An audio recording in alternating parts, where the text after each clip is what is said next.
سلام انتعنان نخلكم تخطاتلتي يخون اندابلكو نامناي لمعنت مدبي كاتو عمناي لمعنت مدبي مقمجا عوي زخونت قوالن ستيتي بصوتاو ركب نمعقاب زحقزكم بوزيشنات حيزلكم متيلخو عبزحا دك تبعتيو مقمجا عبي زبلت قوالن ستيتي بعينكم ريخم تمچاتكم كتكون تخيليا كوينو قنا مسأ صوتاو ركب نمقبار عدل كترخبون كاللهم كما يابيله كعقبا يخيل نابز بالحساب كتاعاتو تخيليخم إذا مدب دما نزيس أقم نمفتح تباهيلو استدالو مدبيو كم زفلت مقمجان قزف زبلا دك أنستيو عوشت أواي كفلي باللعتان ون كابتن كاتنتي دك أنستيو زبلت أسقا زلوانن بلعتن صبب زبلن كم زخوني فلتيو لعل زخوني عقبت ناي مهاب تبايون علوان قجف مقمجا زلوان دك أنستيو ندك تبعتيو عقبت يفتراين كوينو قنا دك تبعتيو دما كمي عقبت كتفترو خمزلكم بزين فلات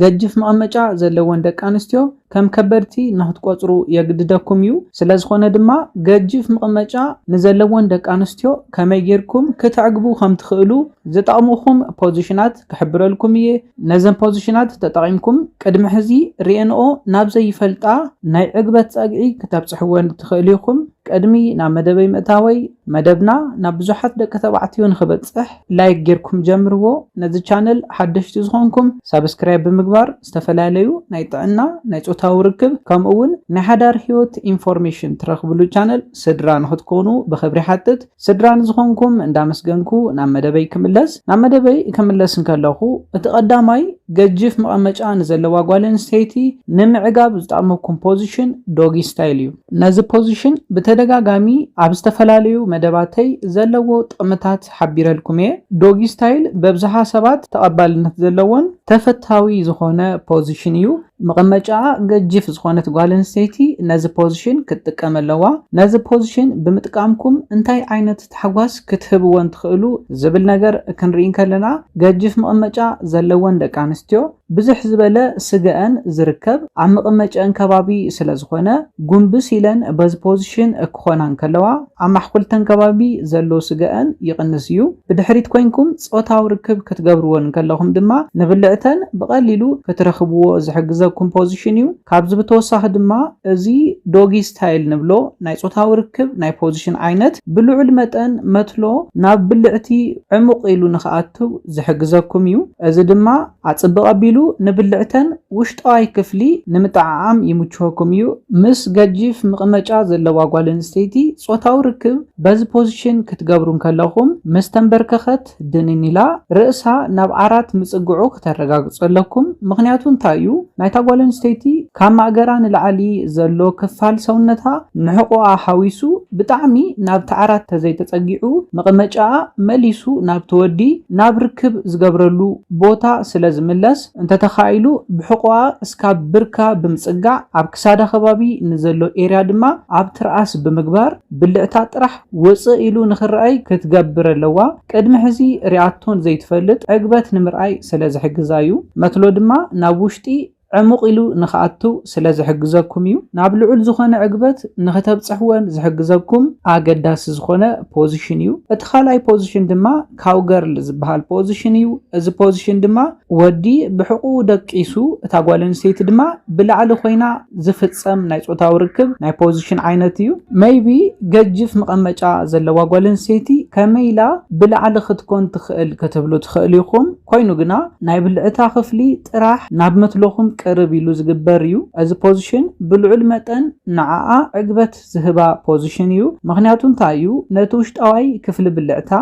ጂስፓት ዝበሃል ክፍሊ ብልዕታ ልዑል ዝኾነ ናይ ጾታዊ ርክብ ዕግበት ዝፈጥር ክፍሊ ብልዕታ ብደንብ ገይሩ ስለ ዝረኽቦ ሪኣቶ ዘይትፈልጥ ቅድሚ ሕዚ ጌራቶ ዘይትፈልጥ ጾታዊ ርክብ ንኽትፈጽም ዝሕግዛ እዩ ኢቭን መትለኹም ሓፂር ዝኾነ ደቂ ተባዕትዮ ነዚ ፖዚሽን ተጠቒምኩም ክትዕግብዎን ትኽእሉ ኢኹም እዚ ፖዚሽን እንተኸቢድኩም ድማ እታ ጓል አንስተይቲ በእዳዋ ንድሕሪት ተጎዝጉዛ ጾታዊ ርክብ ክትፍጽሙ ትኽእሉ ኢኹም ስለዝኾነ በዚ ፖዚሽን ጾታዊ ርክብ ክትገብሩን ከለኹም ስጋ ናይ መቀመጫ ከይሸፈነኩም ኣዕጋባይ ጾታዊ ርክብ ክትገብሩ ትኽእሉ ኢኹም እቲ ሳልሳይ ፖዚሽን ሲዘር ዝበሃል ፖዚሽን እዩ እዚ ፖዚሽን ብዙሕ ዝተለመደ ኣይኮነን ኮይኑ ግና ብጣዕሚ ብጣዕሚ ዝምቹ ናይ ፖዚሽን ዓይነት እዩ እታ ጓል ኣንስተይቲ ትድቅስ እሞ ሓደ እግራ ጥራሕ ንላዕሊ ሓፍ ተብል እቲ ወዲ ድማ ንእግሩ ከፊቱ ኣብ መንጎ እግራ ኣትዩ ነቲ ሓፍ ዝበለ እግራ ናብ ማእገሩ ብምግባር ዝፍጸም ናይ ጾታዊ ርክብ ናይ ፖዚሽን ዓይነት እዩ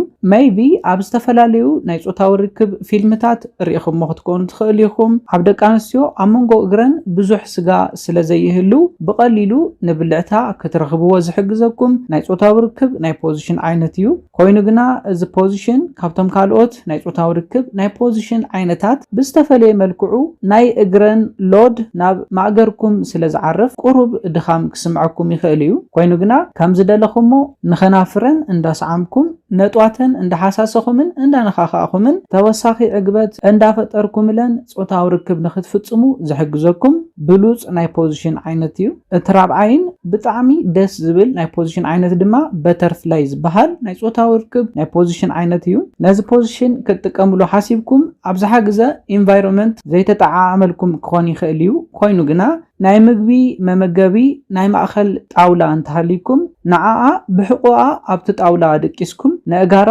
ኣብ ማእገርኩም ብምግባር ዝፍጸም ናይ ጾታዊ ርክብ ፖዚሽን ዓይነት እዩ መትለኹም ናብ ውሽጢ ብልዕተን ብጣዕሚ ኣርሒቑ ንኽኣትው ዝሕግዘኩም ናይ ፖዚሽን ዓይነት እዩ ኣብዚ ፖዚሽን እዋን ዝበለፀ ዕግበት ንኽትፈጥሩለን ድማ ትርኣስ ናብ ሕቁኣ ብምግባር ካብ ሕቁኣ ቅንዕ ክትብል እንከላ ድማ ኣብ ላዕለዋይ ክፋል ብልዕታ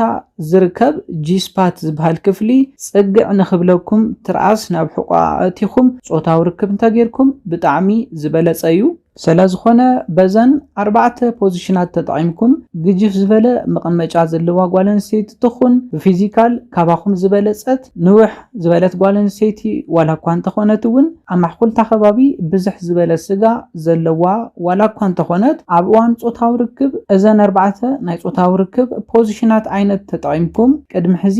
ርአንኦ ናብ ዘይፈልጣ ደስ ዝብል ኣዕጋባይ ዝኾነ ጾታዊ ርክብ ክትፍጽሙ ዝሕግዘኩም ፖዚሽናት እዮም ነዚለ ናይ ልምዓንቲ መደበይ በዚ ክዛዝም ካብ ናይ ልምዓንቲ መደበይ ዝኾነ ሓድሽ ነገር ከም ዝሓስኩም ተስፋ ይገብር መደብና ናብ ብዙሓት ደቂ ተባዕትዮ ኣብ ከምዚ ዓይነት ሓሳብን ጭንቀትን ናብ ዘለው ደቂ ተባዕትዮ ንኽበጽሕ ላይክ ሼር ግበርዎ ሓሳብ ርእቶ እንተሃሊኩም ብኮሜንት ሴክሽን ሓሳባትኩም